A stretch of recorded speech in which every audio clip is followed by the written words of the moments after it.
Welcome to The Hidden World of Women, a podcast brought to you by Women's Health and Wellbeing Services.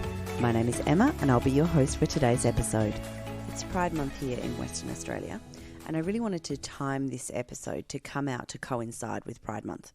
I wanted to look at the journey into motherhood and what happens when, where does a baby come from? Well, when a mummy and a daddy love each other very much, well, what happens when there isn't a daddy?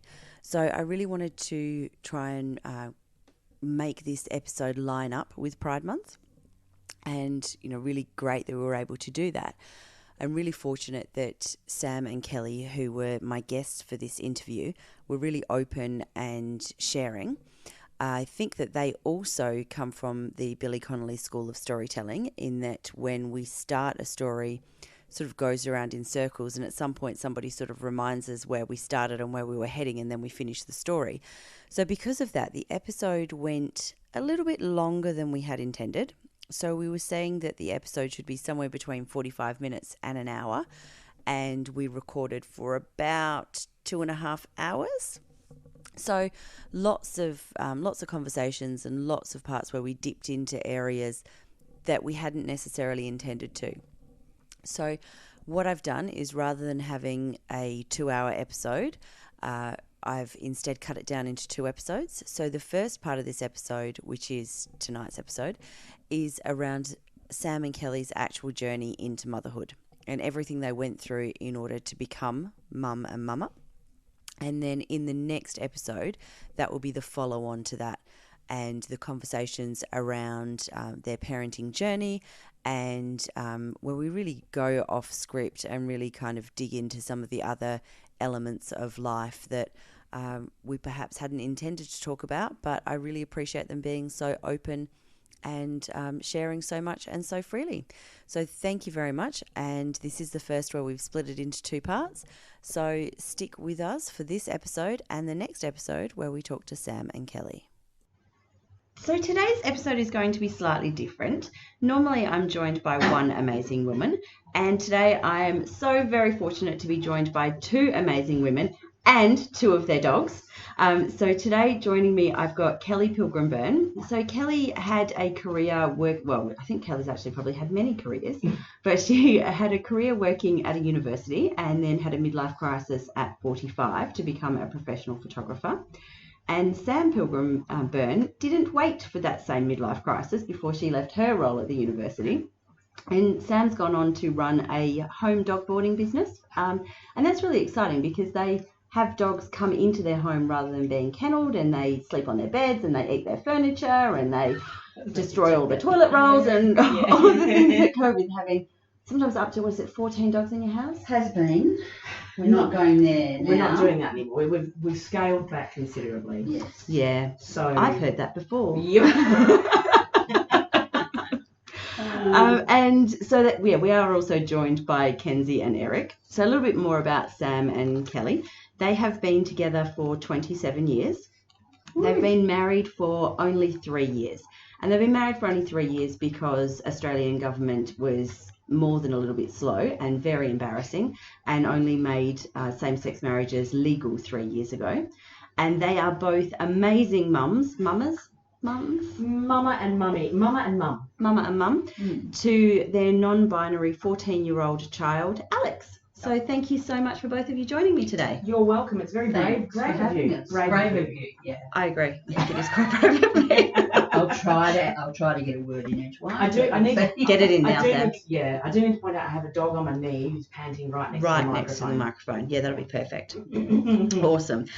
So one of the things, there are so many parts of your story and your relationship and all sorts of things that we could talk about. But one of the things I wanted to talk about today is how you actually went to become mums and the journey that you had to go on in order to do that. That's a long story, but yeah. I'm sure you can condense it, dear. I can condense it. I'll try and give you the abridged version. So Sam and I got together about the ages of 23, 24, and then did all the usual youth, going out, partying, having fun. And by the time we turned about 30, 31, we decided that actually we were stable enough and that we really would like to add a child. Stable. That's an interesting choice of It words. is. Yeah, it's all relative. Yeah, Yeah. that's right. Sober enough. So we decided that we actually did want to have a child. And our parents knew about our relationship and us, and we were out in the community, and there was nothing to hide. We were very much known for who we were. Mm-hmm. So we thought that it would be a simple process, that we would just go to the doctor and we would get a sperm donor and we would arrange to have a child. But it was not that simple.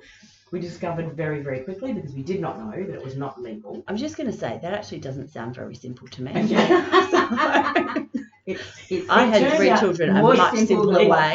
It turned out being the most simple thought in the whole process. Yeah, and it was never going to happen the way. Well, no, that's it. It really wasn't. So our lovely GP referred us to and this was about, I think, 1999, 2000, and it's a long time ago, so my memory may be not quite right with dates, but approximately. We weren't closeted, but it was a time that most people were still closeted. Yeah. So our lovely doctor, our GP, referred us to a specialist, an obstetrician in Applecross, Oregon, and said, go and see this obstetrician, he can help you. So off we went, and it felt very, very underhanded right from that moment. And we made the appointment with this obstetrician, and we walked in, and he said, we'd like to have a baby. And naively so. And he said, okay, well, I can help you, but you have to bring a man with you who's willing to pretend he's one of your partners. And we went, okay, good talk. See you later. And we left that meeting horrified. Yeah. Not realising that we did not have access to IVF treatment or even IUI, which is just intrauterine insemination. At a clinic, we did not have any access to a clinic at all, anywhere in WA, because the law forbade us from accessing it as either single women or a lesbian couple. That was going to be my next question. Could you have access to it if you were single? Not at that stage. So that horrified us, and we walked away thinking, well, that's not how you start a family. Is kind of what we thought. Yeah, starting a family based on a lie. Yeah. And we were never going. Ever going to do that. So we walked away from that and thought, well, what do we do now? And then the logical thing that came to mind was that, well, we have to change the law. Of course. Yeah. We have to get involved with changing the law. And we didn't know it at the time, but there was an organisation called Gay and Lesbian Equality, who was being run, the convener of Gay and Lesbian Equality was Damien Douglas Meyer, who was an absolute genius of a human being. And he was very much responsible for corralling Gay and Lesbian Equality into this very big law reform that happened. So we sort of discovered Gay and Lesbian Equality and got on board with them and joined the committee because we were going to change the law so that we could have a baby, because it was going to be simple, right? Yeah. And then other people said to us... Well, there is that, yeah. And then other people said to us, look, why don't you just go and find a man and do turkey based at home? Yeah. There were lots of discussion about that. And why don't you just go and do that? Because that's what I did. Yeah. And again... not the way we wanted to start our family. Okay for some, and works for some, and certainly did work for families that did not have any options. But this was 1999 or the year 2000. Yes. This isn't. We're not talking about 1950. We're not talking about. No. And may as well have been. Yeah, and as much as my children. So the other day we were having a conversation, and my 2 oldest children said something about last century. I said, are you talking about the 90s? And they gave each other such a wicked grin. So while it is last century, it's still, we're not talking about the olden days. Yeah, that's so right. This is modern history that as early as 1999, women were still having to use turkey basters at home or lie. Yeah. Yes. Exactly. And most lesbian couples, to my knowledge, because there were lots of lesbian families. Yeah. That were just not out. That's it. And they were not. They just lived together as good friends. Yeah. And they saved space by sleeping in the same bedroom. Lesbians were having children. But they were invisible. They were always invisible. Sorry about that.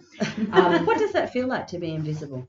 I've gone off track. I'll come back. I promise. Horrible. I mean, for a long part of our relationship, we couldn't tell anyone. When we did come out, it we were the butt of jokes. We were out at work because we worked together. That's where we met. And became aware that senior staff were sending an email around talking about us. So there's nothing easy about that. And that was in a health organisation. So, And you would expect better from. Yeah, and a tertiary. No, this was before that. yeah, Right. But yeah. still, an organisation where you expect educated people to be working, absolutely, and you expect people to be more forward thinking than that. Yeah. Through service, they provide caring services, medical and caring services. So that To their was- clients, not necessarily to their staff. Yeah, that's right. So that was a bit of a shock to start with. Yeah. And Eric was shocked. Yeah. He's still shocked. So, it was difficult, and we were not out for a long time. We're not out to our families because we didn't know what would happen as a result of that. But it turned out to be my family was brilliant and Sam's family was not. But that's just something that... Another thing to deal with. Really. Yeah. Mm. Yeah. Mm. We thought it would be the other way around. We thought my family might have difficulties and Sam's would be fine, but it was the other way around. Mm. And I suppose I'd really love to unpack what that was like for you and how, but I'm trying really hard.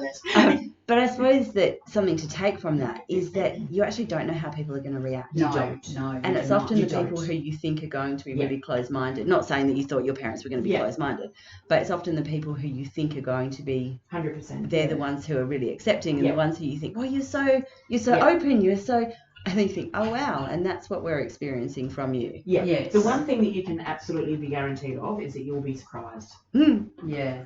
In both directions, you'll be surprised. Yeah. We went to him. We joined Gay and Lesbian Equality. Can I bring us back to that? Yeah, please do. Please do. Somebody needs to. So we started working behind the scenes with Gay and Lesbian Equality. So we were just committee members, and we were doing things like. So at the time, and I've got this here because I'm going to absolutely forget what it was called, but it was law reform that went between 1999 and 2002 was the first tranche of it, and that was the Acts Amendment Lesbian and Gay Law Reform Bill, and it was huge. I think that's disgusting. Yeah, and so what it dealt with was age of consent, because at that time Oh, it was gay still men 21, was wasn't 21. it? Yeah. when everyone else And it was was 16. Yeah, and it was a criminal act. Criminal Yeah. act. They could have been Yeah. jailed. A 21-year-old could have been jailed for having a relationship, With a consensual 20-year-old. relationship with a 20-year-old. Yeah. Insane. And yet a 60-year-old man can have a relationship with a 16-year-old girl, and Yeah, that's all good. completely fine. All good. Yeah. Yeah. So the things that they were seeking to change, and as I said, Damien was an absolute hero in this.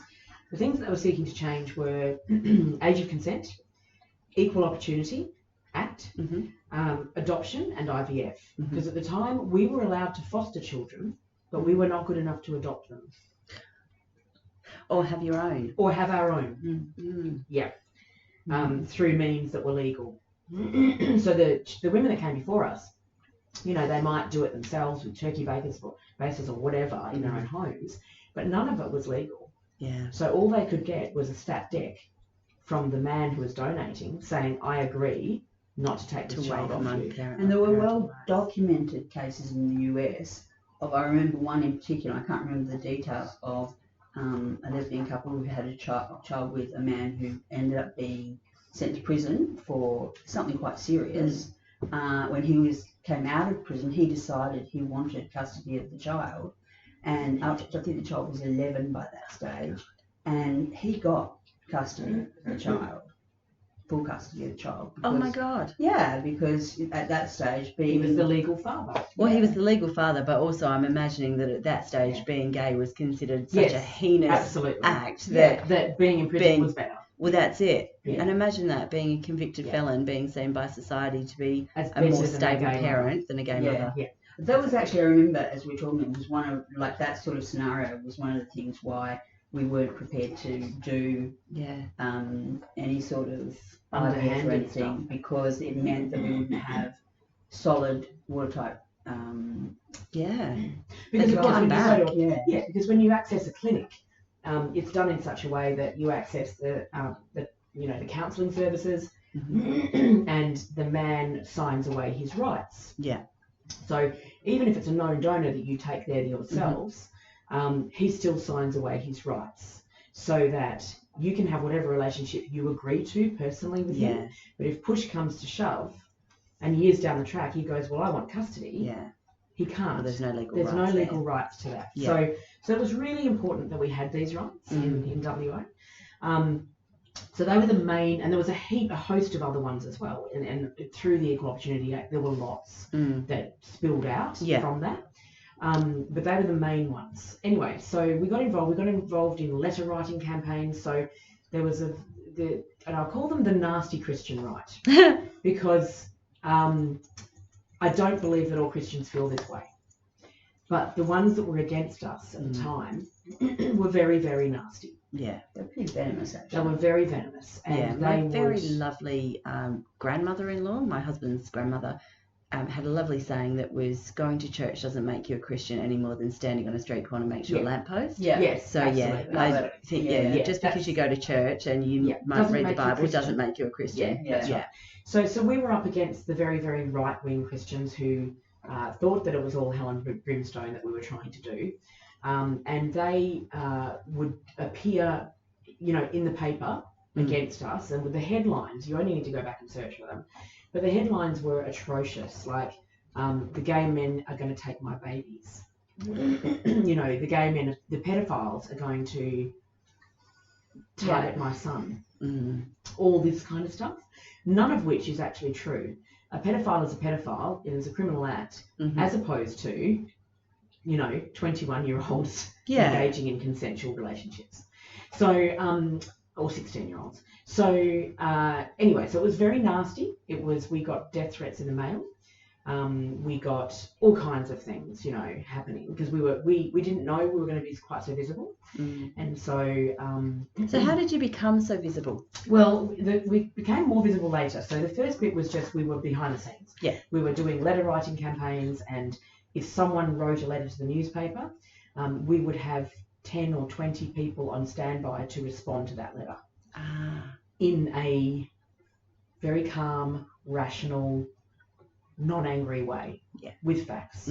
And so we would say, right, you people write in response to this letter, and we would give them talking points. Take the emotion out of it, and let's just actually work with what Let's the just facts deal with are, facts, and educate people. And that's exactly the whole way. There was a period they were talking about, and this did come from the Christian right in the US. In fact, they released pamphlets and books about the gay agenda. Oh, How we were going to convert all the straight people to our sinful lifestyle. So. It's interesting because I think they spent a fair amount of time trying to convert gay people to be straight, and that didn't work. So I'm not sure how they thought it was going to go the other way around.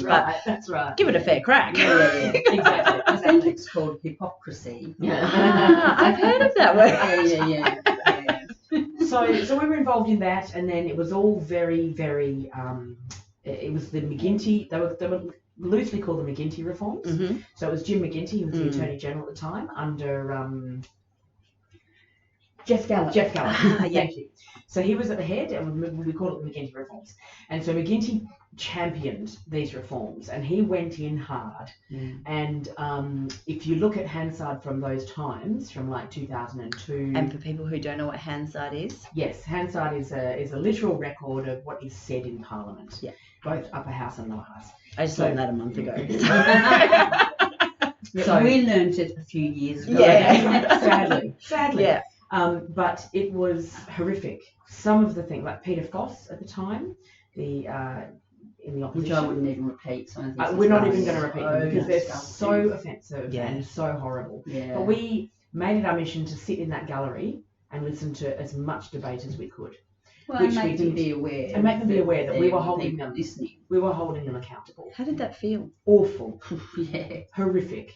Sometimes we get into the car to leave and just burst into tears. I mean, it was just the stress of having to listen to people tell us that we were disgusting and despicable. We were going to hell. God did not believe in us. We were going to be punished. And for me, my family had said that as well. There's going to be a party down there. Think of all the pink glitter. So it was horrific, and you had people like Robin McSweeney, who was in opposition as well, and she Although did this she became a meme. She did become a meme, The and equivalent of a she meme. actually became a parade afloat in the following year after it was, because she talked about the bouncing lesbians. In the parade. So the year There's after... no better mental picture. There's not, is there? They're really bouncing isn't. on each other. The lesbians It bouncing was the on one each other. time in that whole process I We remember laughed. everyone bursting out in laughter. Which drove her even more insane. Nice. But then the following year, after it was passed, someone arranged a float with, those hoppers. Yeah. The hoppers? With all lesbians bouncing on the hoppers through the entire parade. It's the funniest thing ever. And they were all dressed They must have been exhausted by I the end know, of that. such a long way.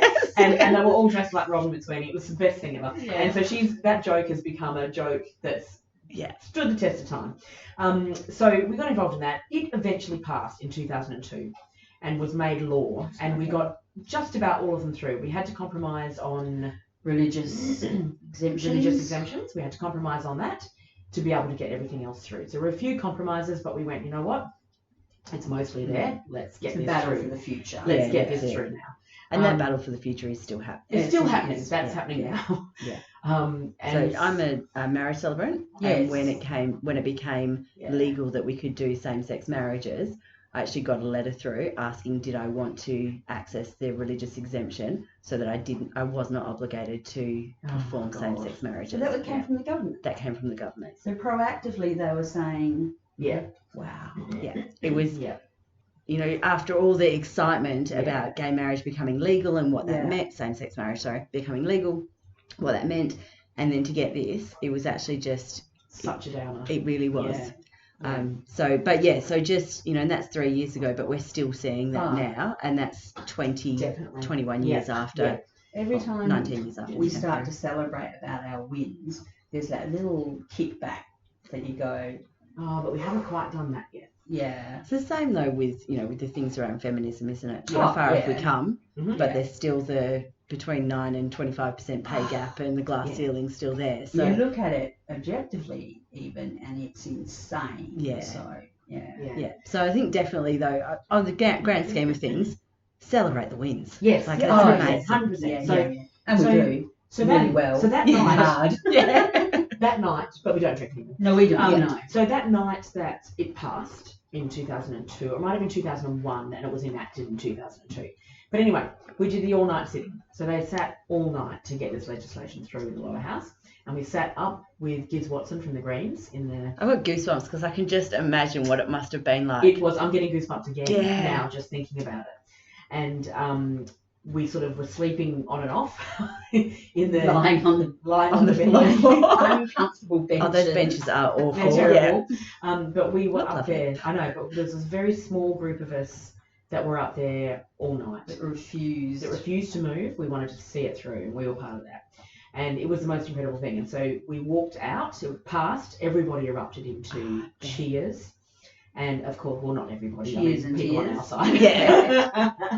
And we walked out, and it was daylight. And it was the most beautiful, sunny, gorgeous day. And it was, I think it might have even been spring, I'm not sure. It was a beautiful day. And it was like, it was literally like just a new day. Yeah, a new dawn. Yeah, a new dawn. It was like, wow, and it was early in the morning, and the media scrum were there, and Louise Pratt was there from Labor, and we had our big rainbow flag. And we wrapped it around Louise, and she appears on the paper in the next day on the front page in our flag, wrapped with, breaking it all. And it was just... Which we still have, yeah. But it was truly the most incredible thing. And then we thought, right, we've changed the laws, now let's have a baby.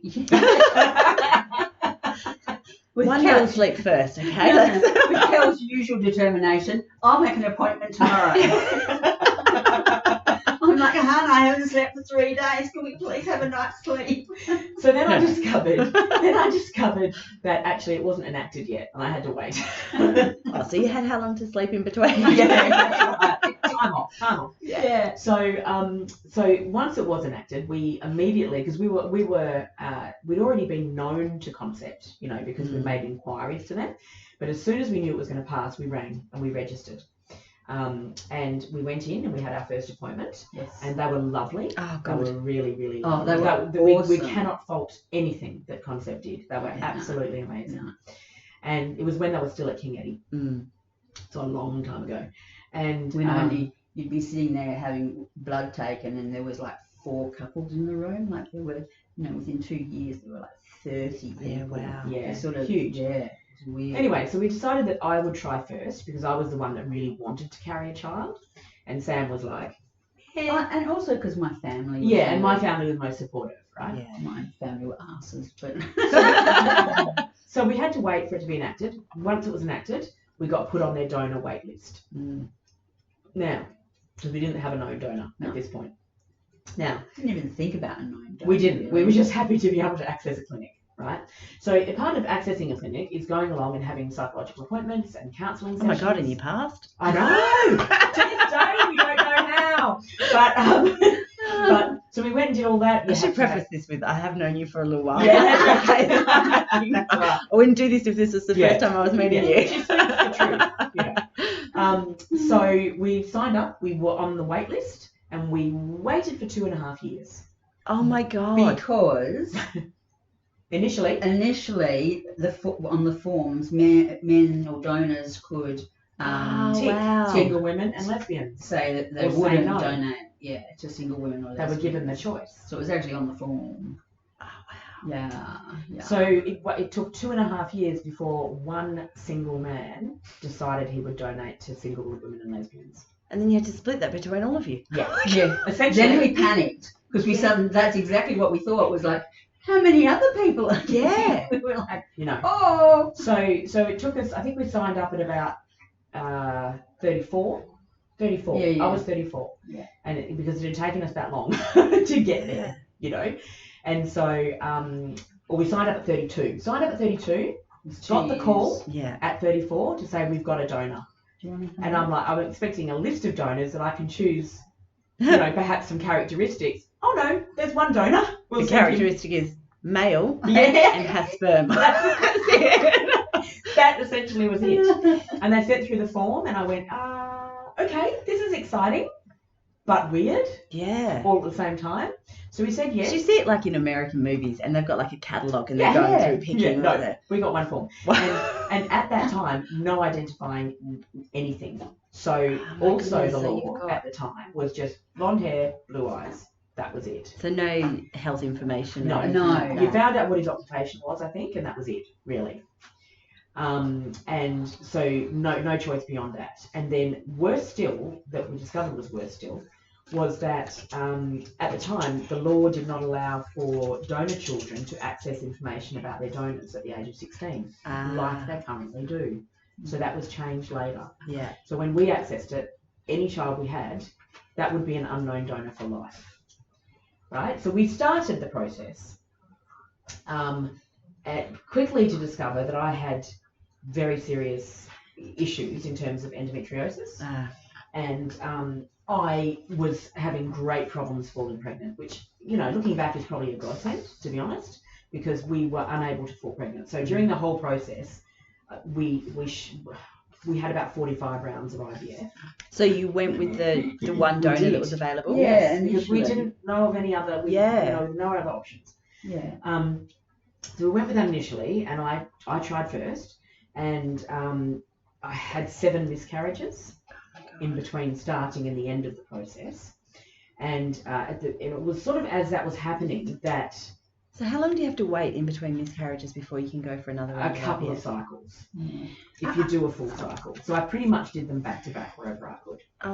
Okay, so how was it like living with Kelly? Hell. You didn't even let me get with all the hormones, so just in general. Hell, and on top of that, I had a phobia of needles, and I had to give her needles, and it was freaking me out. Oh, yeah, I didn't even think about that stuff. I no longer have a phobia of needles. I bet, because how many? So 7 cycles. 45 cycles. Oh my God.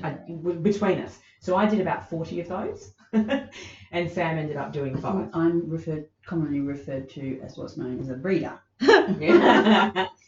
So, because we started off with just IUI, because you don't make assumptions that you actually have fertility problems. Yeah. So IUI, intrauterine insemination, Yeah. which is just the semen is positioned, it's placed within you. Yeah. And let it do its thing. At the right time. So they take blood tests. Yeah. And so when you're about to ovulate, you go in and you have a blood test every morning or every other morning. So you had to go to King Eddie every morning or every other morning. Yeah, before work. Mm-hmm.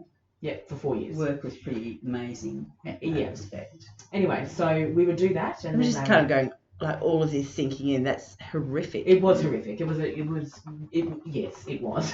Because that's what a 40-minute drive minimum every morning. Yeah, there and back. Because then we had to be at work at 8:30. Yeah, that's exhausting. Yeah. Really exhausting. So you've got all the hormones that are happening, plus you got to drive in, and obviously you're not driving every day, but it's still. But during the a fair chunk. Yeah, when you reach the peak time, you it's about a 6-day period window of opportunity, and you go in 10 days usually. You go in every second day initially, and then every day until you get closer, so they can time your ovulation. And then you might go to work, and they'll get the blood test results back, and they'll say, right, you have to be in the clinic at 3 o'clock today because we need to do an examination. It consumes you. It's all consuming. Yeah. And so so we were using the unknown donor initially, but the more this went on, the more I started to feel uncomfortable with any resultant child not knowing where they come from and not giving them that choice. Can I ask a really odd question? Totally can. How did it feel having a total stranger's semen inside of you? I don't think I've even actually thought about it, to be honest, because it was kind of like that kind of creeps me out. The first time it creeped me out. Yeah. It really went, oh no, I gave this up for a long time. I think for me it was a means to an end. Yeah. And I would have literally done anything to have a child. So I think I just blocked that out and went, you know what? That's what's going to allow me to have a child, and I'm really grateful that a total stranger has done that for me. Yeah. So I turned it around and kind of went down the grateful route that, a complete stranger would be willing to do that. I did the You did the breakup. Okay. As long as I'm not alone. Only for the first. You sort of, in your mind, it becomes mechanical. Medical process. It becomes very medical. It's a very medical thing. Do the sperm donors get paid? Yes. Yeah. Okay. Yes, they do, but it's a very small amount. Mm-hmm. It's nothing extraordinary. So no one's retiring off it. No. Well, and there's been one or two in history that have retired off it. Here they're only allowed to donate a certain amount of times. Okay. To a certain amount of families. Yeah. But our child would never ever know who that person was. Yeah. And it was actually becoming more and more important to me that they did have that option. Yeah. So weirdly, at the same time, we'd been going for a couple of years at this point, and weirdly, at that same time, we were still involved in gay. We actually became conveners of gay and lesbian equality because then, that's right. In 2004, Colin Barnett in the opposition decided that he would run into the 2005 election with "I'm going to roll it all back" campaign. And so that's when we ended up on the front page of all the newspapers. Unwillingly, but we were able to. No one else to do because everybody, we were out to everyone. We had frozen embryos, and he was going to stop us accessing them because that's. And you'd fought for 2 years to make this happen. To make it happen. Yeah. And there was no way Colin Baby was going to take that off me at this point in time. I think that Colin Baby, as you so affectionately call him, I felt the affection there. That rolling it back would be a bad decision. He did get a lot of social backlash. Good. Yeah, and not just from queer people. From our allies. Yeah. Who went, you know what? It's been in for 2 years now. Sky hasn't fallen in. No. It's and fine. lots of people didn't realise. This is the thing that always astounded me, actually. I was always astounded at how many people had no concept that we didn't have equal rights. Well, look, I started volunteering at the AIDS Council when I was 17, so which was around 1999. Yeah. And so many things were just horrifying to me to find those things out. Yeah. And I remember somebody arguing with me about saying that lesbian couples shouldn't have the right to have children. Yeah. And I just turned around and went, no lesbians ever fallen pregnant accidentally. Yeah, that's right. So chances are they really want this baby. That's right. So it just horrifies me. Yeah, it is. That And it's still happening now. It is, yeah, 100%. So he went to the election with a document called Family First, Defining the Difference Statement. And this was at the end of 2004, when we then were forced to step up and become very public. How did you manage to take the emotion out of responding to that? It was super hard. So this is some of the stuff he was saying. The position statement outlines the party's opposition to allowing homosexual couples to adopt children. At this time, the party was also against single women or lesbians having access to IVF. Too bad, because we were already doing it. Under Mr. Barnett's leadership, the proposal was to increase the age of consent again for homosexual sex from 16 to 21, and then allowing any mention of homosexuality in school was also off the agenda in 2002. Oh my God. The Liberal statement reads, the Liberal Party does not support homosexual couples having access to the family court either. So if relationships broke down, lesbian and gay couples and families had to go to the civil court and pay a fortune to have their case heard. And he wanted to roll all that back so that would happen again. Whereas our laws removed all of that. Anyway, so 2004, we were still very much in the midst of IVF and discovering that, I'm not really comfortable. So in the midst of IVF, in the midst of you having all of these hormones injected into you, he's saying this, and then you then became poster children for making. Yes, it kind of did go like that. I can only imagine how well that went. Well, it was hard, but I do have the ability to step back from very emotional situations. It's very difficult when you're having hormones injected into you to be able to step back. So rationally and normally, yes. Yeah.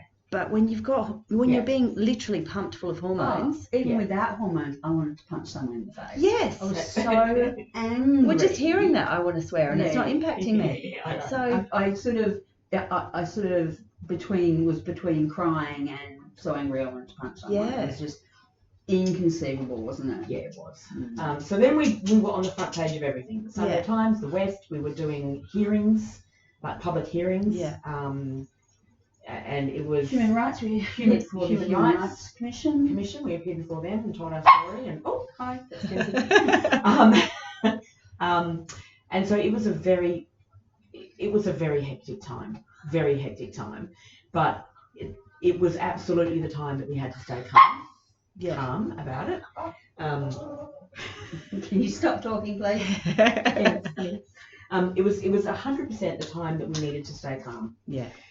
Because if we didn't, we inflamed the public, we lost right into it. We've lost. Yeah. So no matter how much we were feeling at home, the pain and anger, we would walk out that door with that face on that just said, we just told our story. We're just not going to accept it. We told our story and we brought a human face to the issues. And we brought people with us. We did. Rather than argue about what's right or wrong. We just basically said, well, this is us. Yeah. And this is what we like. This is our experience. Yeah. We were in the paper saying, what's going to happen to our frozen embryos? Are you going to kill them, Mr. Barnett?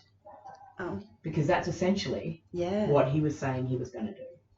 And all of you Christians who are saying, how do you feel about this? Yeah. Yeah.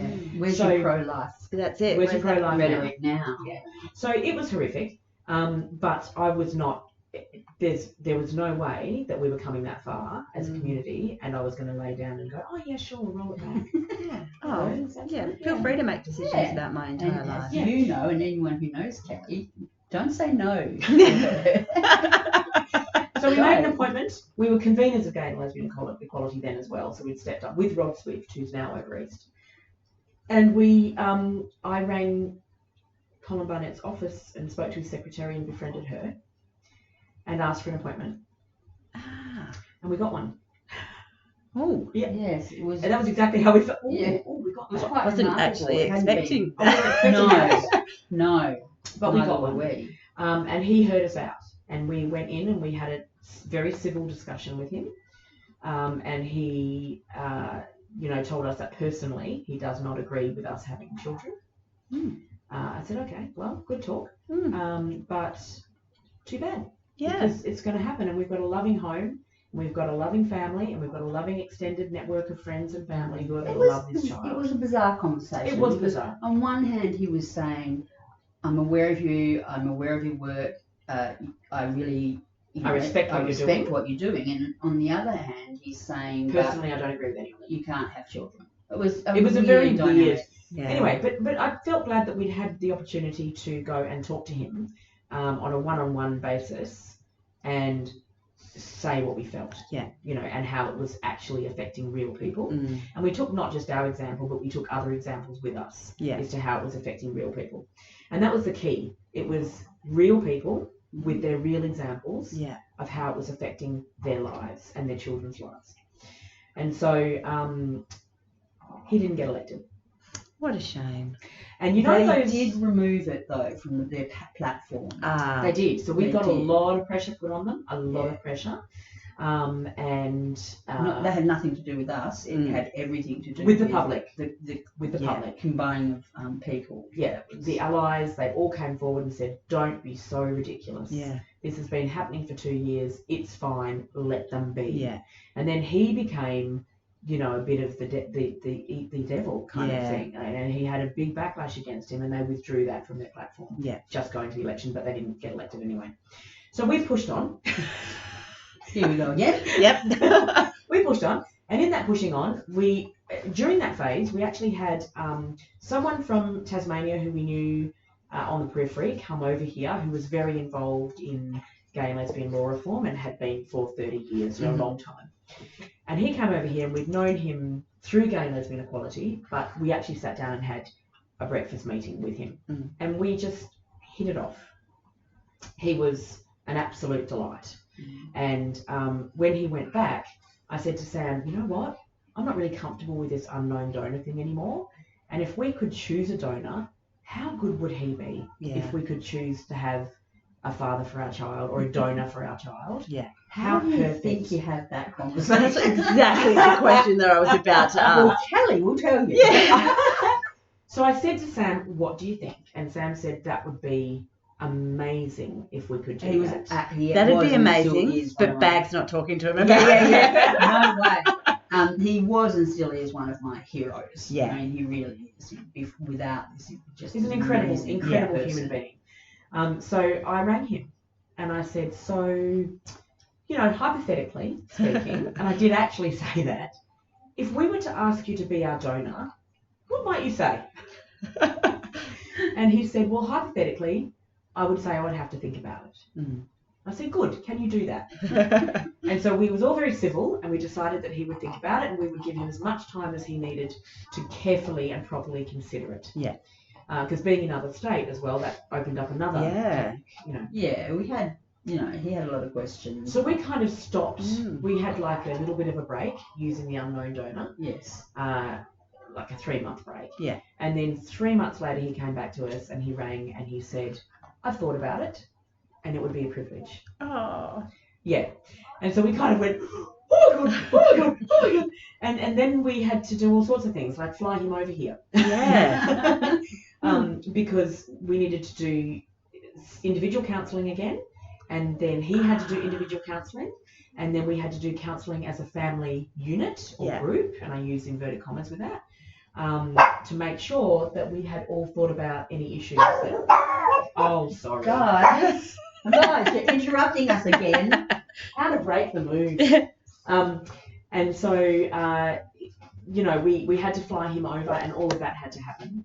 And then he had to donate, obviously. Yeah. And then there was a time period on that where we had to wait for all the test results to come back until we could actually start. And then there's also a cooling off period. And now keep in mind, we've been doing this for 2.5 years already at this point. So then we had a cooling off period, and then we all were like, we're cool and we're fine to continue. Yeah. You know, we've cooled off. Can we please start 2.5 again? years, seriously. I'm cold. That's right, exactly. So you were a bit like that. We were. We like mechanical. We were actually like, is this ever going to happen? And we were getting to the point where I don't actually think this is going to happen. You know, and we were looking into options for adopting children, but of course, as a lesbian couple, we were not allowed to adopt children from other countries. Oh my goodness. Certain other countries. There are most other countries at that point. Ones here, we don't really have adoption here anymore. So we would be on a wait list here for 10 years potentially. Yeah. So we then started looking into foster care, which was another option that we thought we could perhaps come to parenting with. Yeah. Anyway, then we got the green light to go ahead. So we went ahead and I started again and did the other 25 cycles of IVF or whatever it was came next. Oh my God. And had there were early miscarriages, let's clarify that. They were early miscarriages, but they were 7 early miscarriages during that time. And the hard part with IVF is that you find out that you're pregnant Yes. really early on. And then you see it all just slip away. Yeah. Because so once you get a positive, you have to then go back for blood tests Yeah. every day again Oh my goodness. and see if your numbers are going up or going down. And this was the cycle we were in. And so at the end of that, so I was working. Okay, I've got questions. Sorry. Yeah. Go. So how did you find, so that's a lot of miscarriages to go through. Yeah. And how did you find telling people? Like, did you get to a point where you went, I didn't tell "Well, I don't people I want was pregnant. Yeah. Did you the first time at all? Yes. The first one that we had a decent result. Yeah. That was a good blood test. Yeah. Because some of them were like, it's quite low. It's iffy, yeah. We don't know if this is going to happen. But the one we had that was a good result, I did tell some people, close people, but didn't really tell anyone else. Yeah. You know what I mean? So I didn't want to go through that pregnant, not pregnant, not Yeah. pregnant thing every single time it happened. So I learned pretty quickly to not actually say much. That's hard as well, though, because you've only got each other to lean on Yeah, in that definitely. situation. You do become incredibly insular. Yeah. Really insular. You do. And it's why some marriages fall apart, some relationships fall apart. For us, we're just so determined. It wasn't until after the whole process I wrote a book. that we went, far out. That was How hard. did we get through that? That was really hard. Mm. You know, when you're in it, you're in it. Yeah.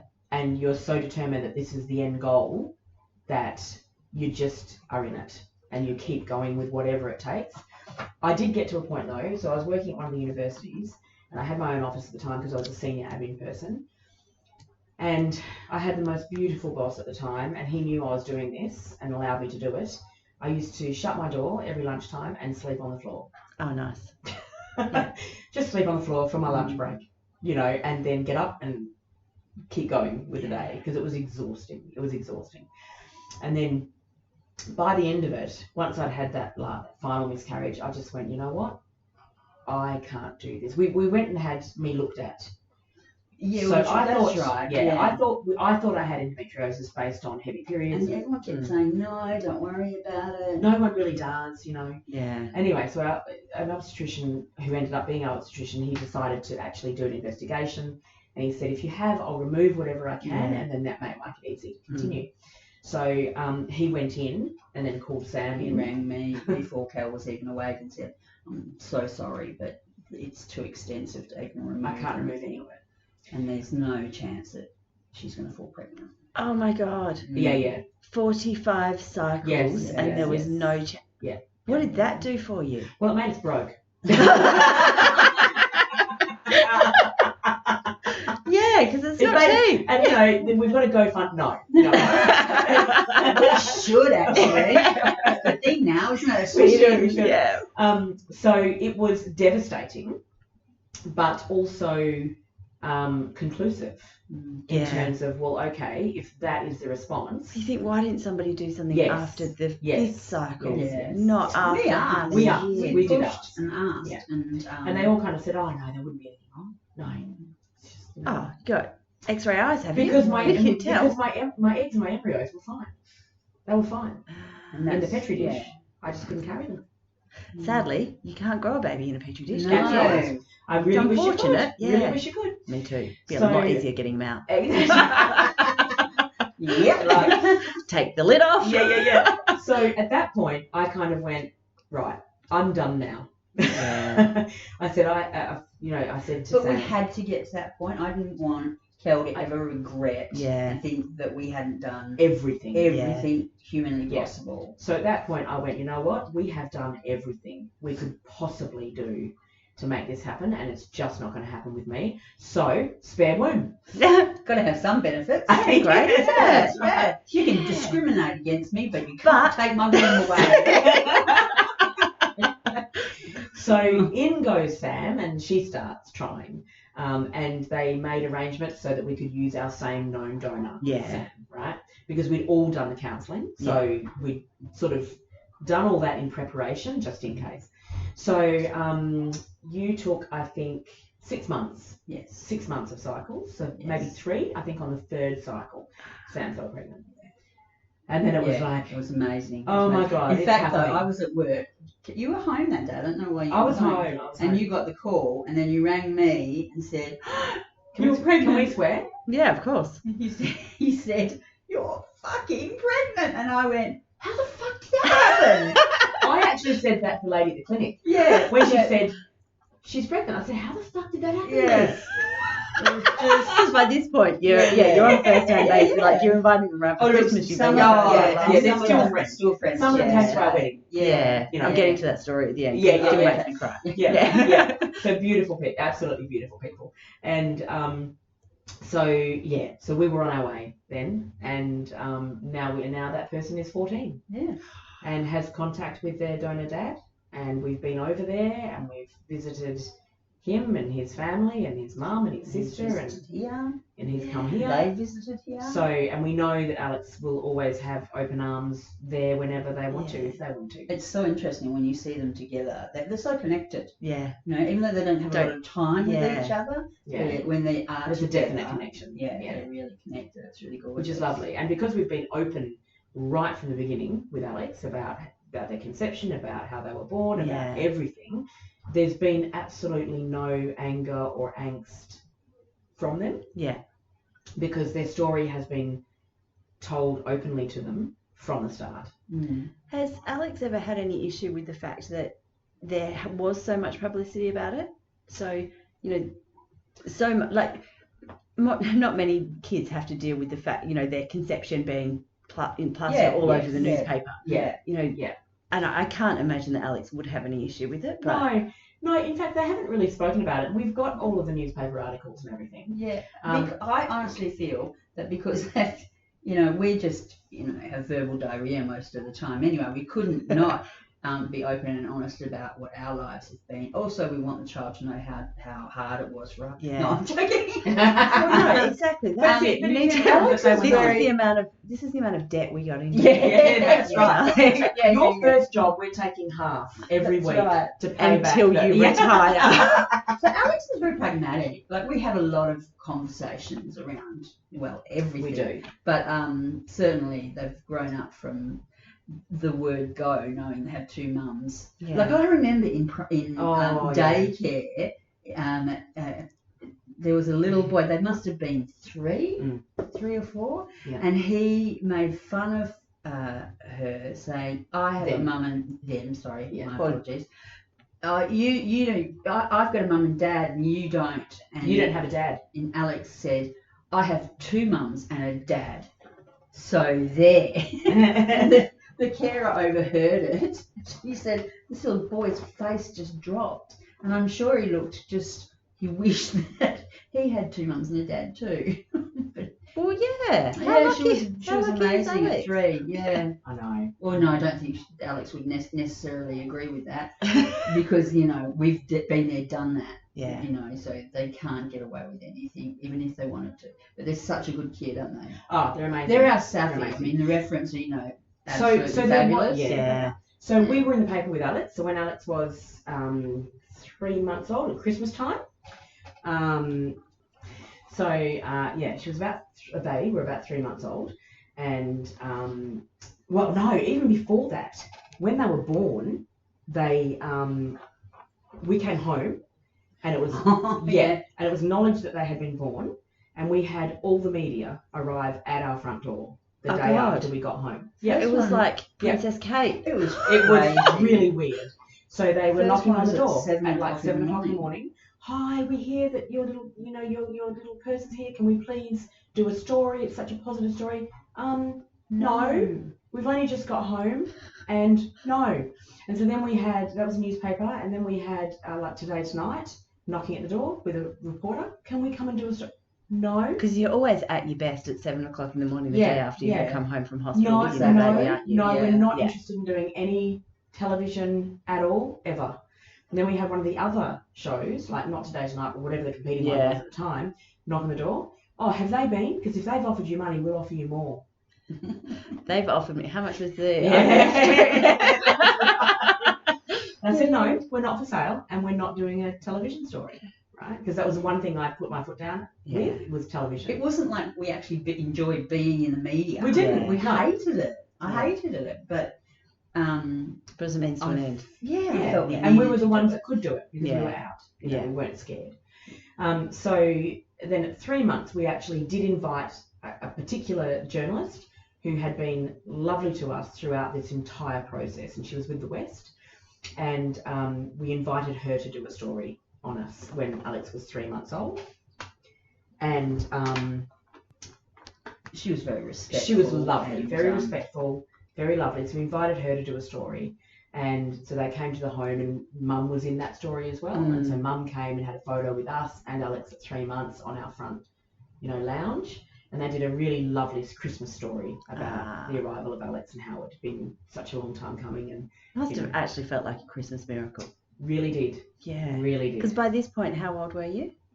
Well, I turned 40 2 weeks after giving birth. Oh my God. And I was 38. So we started at 31. I turned 30 2 weeks after having my youngest child, and I thought I was going to die. Yeah. 40. I was 40, which is why my face looks like this. So that was 8 years. Yeah. From beginning to end. It was 4.5 years of IVF. Yeah. But from thinking, I feel grown up enough to have a baby now. Yeah. To actually holding that baby in your arms. Yeah, 7.5, 8 years. An 8-year journey. Yeah, pretty much. Were they worth it? Oh my goodness. 100 million times over. When people complain about you haven't said yes yet. Yes. Absolutely. When people complain about having their kids home from school, I just want to go, oh my God, you're crazy. Just love them. Just love them. That seems like a pretty good place to end the episode for today. So thank you very much for joining me for the first part of this episode. As I said, this episode is going to be in 2 parts. We've got probably another hour of episode to go. So join me in a fortnight. So join me in 2 weeks' time for part 2 of this episode, where we dig a little bit deeper and explore a few more different things with Kelly and Sam.